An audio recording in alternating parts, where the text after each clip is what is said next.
Sometimes I be riding your face and hit like Genjutsu in place. That's how it be though. Nothing but great effort just to get a C though. Eyes watching but we never seem to be though. Okay, so we finally got some news, some information on the upcoming Dragon Ball Super, the movie, which I don't think that's the actual title, but screw it, we know it's Dragon Ball Super and it's a movie, so until further notice, it's that, until they come with like, Attack of the Super Saiyajin no Gado Desuyo, or whatever the fuck they decide to call it, but now Dragon Ball Super, the movie, we got some info, so we're gonna read it, and as we read, we're gonna talk some more, but seems as though based on a little bit that I took a peek, Toriyama is very heavily involved. Akira Toriyama, creator of Dragon Ball, the man that came back after a long break from all this, did Battle of Gods' initial draft, the script for it, likewise with Resurrection F, and of course the stuff that happened in Dragon Ball Super, Universe 6, Tournament of Power. This man has been the brain behind the idea, and then of course the studios or the people for the manga executed. So his involvement is going to be pretty interesting to see, but let's jump right into it. According to Dragon Room Chief Akio Iyoku, the Dragon Ball Super movie will have a multi-layered story with parts set in both the past and present, and multiple settings. Right there, that gives me a little bit of an interesting insight. Maybe, well, for starters, if we know this is going to tell the history of the Saiyans and go more in depth in that, then yeah, we're going to get flashbacks to that, and then it's probably going to flash back and forth to what's going on in the present timeline.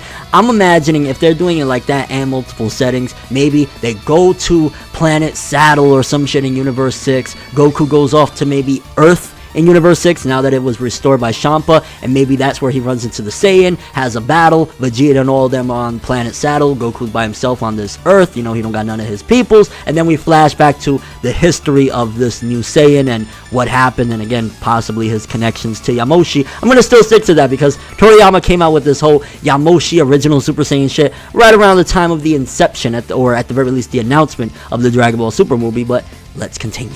Toriyama provided the story and over 20 sheets of designs, including characters, machines, and at least one new planet. Okay, that's interesting. So hold on. He provided the story. Cool. Okay, we know that Toriyama gave the basic concept of all of this.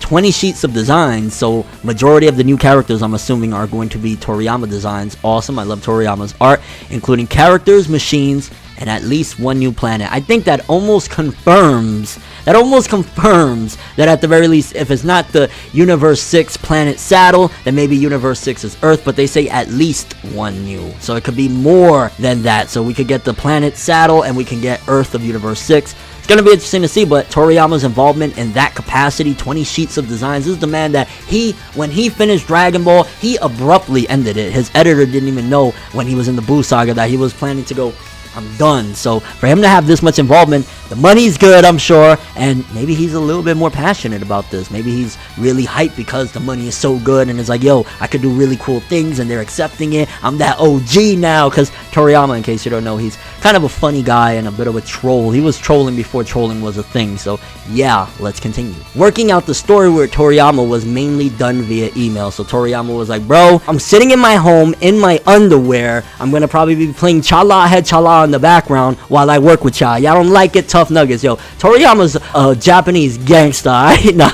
with them meeting in person about once every 2 months. Damn, Toriyama is a big deal. If like, yo, they could barely get him, it's like, we gotta work through email and we get once every 2 months. Jeez. It all started around spring 2017 when they provided Toriyama with several proposals for a new movie, which, while mostly rejected, did get him thinking. Okay, so they pretty much wanted to do another movie regardless around 2017, I believe. If it wasn't 2016, it was 2017 was the inception of the Dragon Room. So right there, they were like, yo, this and that. And Toriyama was like, nah, I'm gonna give you guys my idea, which is great, because if he would have just said, yeah, dude, you know, the Super Saiyan chicken arc, like, motherfuckers would have been like, what? So Toriyama's involvement, again, great thing, and keeps me very optimistic that this could be a really strong film. But again, let's continue.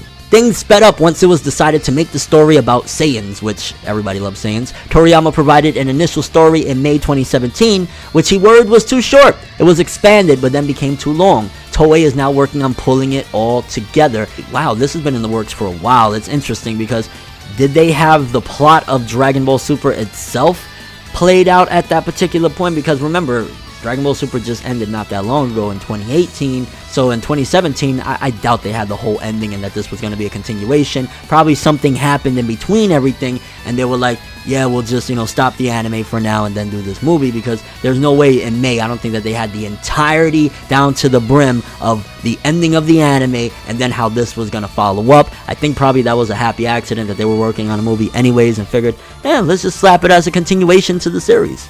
Let's continue.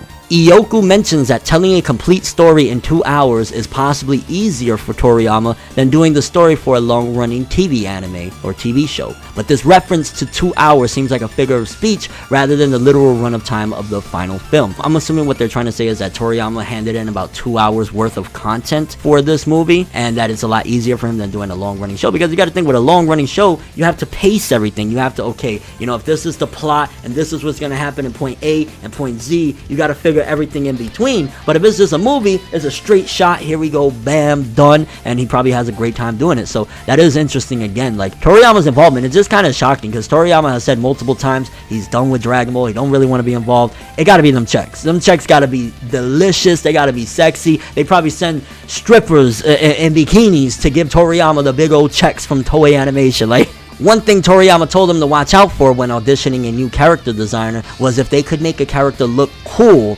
standing straight facing forward. It's easier to make a character look cool facing to one side, but they often look awkward facing straight ahead.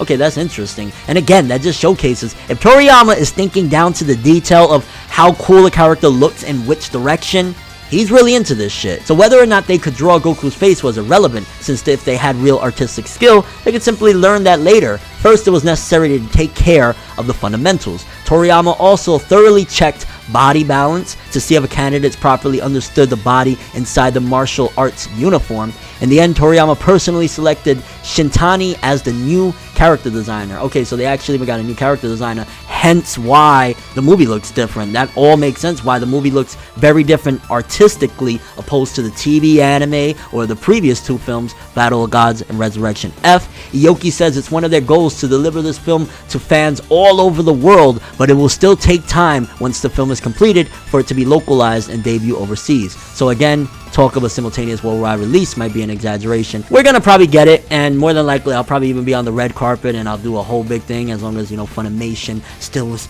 messing with the boy, which of course, bro, it's fan for life. Nah, but there'll probably be like a big red carpet premiere, and then it'll be in theaters over here, probably a lot more theaters than even Resurrection F, and them including Frieza, which Frieza's inclusion in Resurrection F is what made that movie pop and sell well. I think this one might even do better because people are hungry. Dragon Ball Super left us starving for more. We starving right now. Where the fuck is Dragon Ball Super at? So we're getting a movie. I think this is going to be big. Iyoku says Toriyama's story includes a lot of fan service, though in context I think he means more in the crowd pleasing sense than the sexiness sense.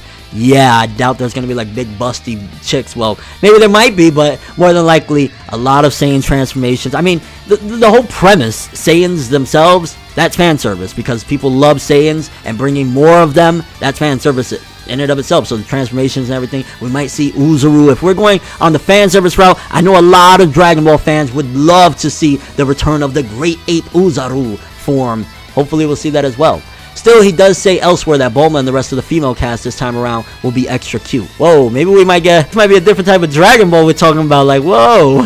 This interview with Iyoki is the first article and a new continuing feature on the Dragon Ball official site, the DB Movie Frontline, which will track new info on the movie, including staff and cast interviews. So in essence, honestly, Toriyama's very heavy involvement, his very precise picking of character designers and shit like that is really getting me excited and hopeful that this could be one of the best Dragon Ball films, like, just period. Like, there's great Dragon Ball films. I love Dead Zone. I think the Cooler film is awesome. There's a lot of cool ones. Battle of Gods revitalized the franchise as a whole. A lot of great stuff, but if Toriyama is this dedicated, man, if he can bring back that amazing godlike writing, well, honestly, he kind of just tripped into this shit, bro. He's a comedy guy that just turned into this shonen manga legend or whatever, but if he's really in it and he's doing what he used to do and he brings characters to a certain way that fans like, if he's doing fan service indeed, This is going to be great. Kind of curious what you guys think, though. Do you think we're going to see the Earth Universe 6, and that's where Goku's going to find him? There's going to be a lot of fan service. You think we're going to see the Uzuru Great Ape transformation? Like,